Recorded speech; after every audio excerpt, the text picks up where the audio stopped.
Bonjour. Ce début d'année a été marqué par l'attaque d'extrémistes musulmans en France. Ces derniers auraient crié « Allah est grand ». Je ne connais pas précisément le motif de leur mécontentement, si c'est une caricature de Mahomet ou du leader du mouvement Daesh, mais ils ont bel et bien assassiné 4 dessinateurs du journal qui a publié cette caricature.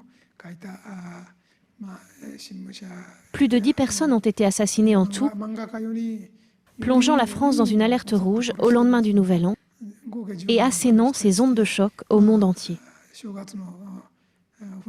Je pense qu'ils ont dû planifier cette attaque avec soin pour parvenir à abattre ces 4 dessinateurs en un seul endroit. Qu'ils aient raison ou tort est encore sujet à d'âpres polémiques.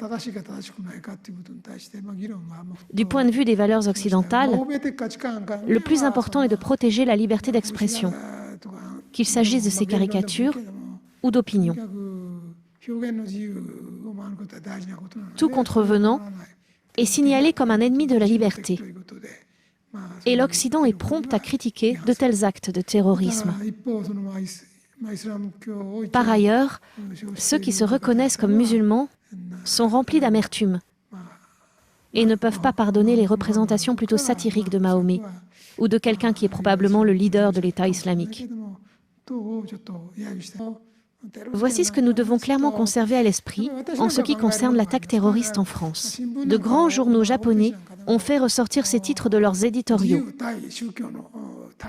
Un conflit entre la liberté et la religion.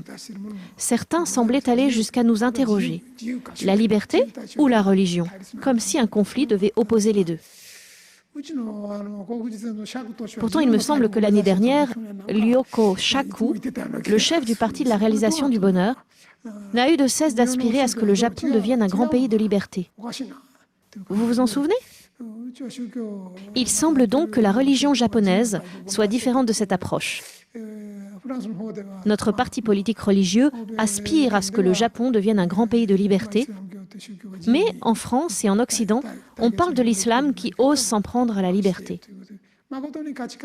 Je sens bien là que nos systèmes de valeurs constituent vraiment une question délicate. Dans tous les cas, ce terrorisme à grande échelle a eu des répercussions au niveau national. Des manifestations ont regroupé des centaines de milliers de personnes et des dizaines de milliers de policiers ont également déjà été déployés. À certains égards, cela a pris les allures d'une grande bataille, d'une guerre. Mais si nous remontons aux racines, il s'agit plutôt d'un problème de connaissance, d'une question de sagesse. Je ne peux pas m'empêcher de penser qu'il s'agit là d'un problème de compréhension mutuelle. Si les auteurs qui se sont affirmés musulmans avaient lu des livres de Happy Science, ils ne se seraient probablement pas comportés de la sorte. Leurs détracteurs considèrent que les droits modernes acquis par l'homme, parmi lesquels figurent essentiellement les lois fondamentales de nos constitutions, se substituent à la religion dans la protection des droits de l'homme. Ceux qui croient à de telles idées n'auraient probablement pas vu là de conflit entre la liberté et la religion s'ils avaient lu les livres de Happy Science. L'islam est une religion qui prône la paix et une religion qui préconise avec fermeté la tolérance, ce qui rend tout ceci plutôt étrange. Les dirigeants politiques peuvent s'en rendre compte également. Ils ne voudraient pas continuer à s'opposer à une guérilla conduite par des extrémistes de l'islam.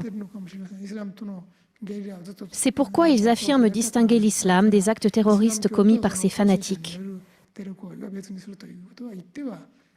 Il leur est cependant difficile d'établir une telle distinction en se contentant d'une approche superficielle des enseignements comme des actions. Des incidents similaires ont été provoqués par des musulmans en divers lieux du monde. D'une certaine manière, cela résulte bien sûr de l'affirmation du djihad ou guerre sainte, qui découle de l'enchaînement suivant. Mahomet a créé l'islam et riposté contre ses persécuteurs jusqu'à ce qu'un État indépendant soit créé.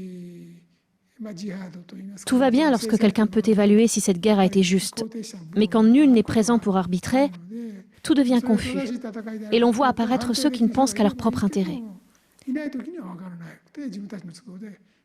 Intéressons-nous au communisme.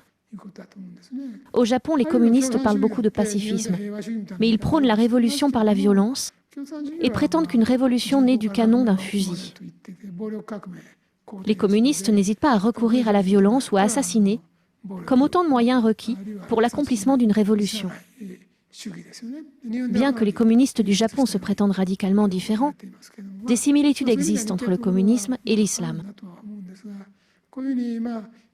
C'est pourquoi il convient que vous conserviez à l'esprit que des connaissances très variées nous permettent d'augmenter notre niveau de liberté et de tolérance. D'une certaine manière, cela nous rend capables d'accepter ceux qui ont des valeurs différentes des nôtres. Il est en effet étrange que les conflits gagnent en intensité au fur et à mesure que se multiplient les adeptes d'une religion ou d'une doctrine particulière. Plus vous étudiez la vérité, plus vous êtes libéré de ces contraintes qui vous retiennent de penser librement.